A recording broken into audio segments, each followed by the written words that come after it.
I want to take a deeper dive into my threat investigations. The Context Actions button throughout the Cloud SIEM environment can help. I've already logged into Cloud SIEM and navigated to an insight I want to investigate. Cloud SIEM's insights provide a great overview of a potential threat, including a timeline of events and a summary of the signals that were clustered around an entity. If I click on one of the signals, I can drill down into the details of the record that triggered it. By hovering over various extracted fields, the Context Actions button will appear as 6 dots.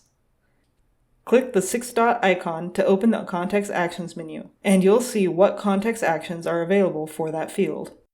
Different context actions are available for different fields. For example, some allow you to add the field to a match list, perform a whois or DNS lookup, execute a search in Sumo Logic, execute a Google search, or many other custom tasks by connecting the data to APIs. Not all context actions are available for every field.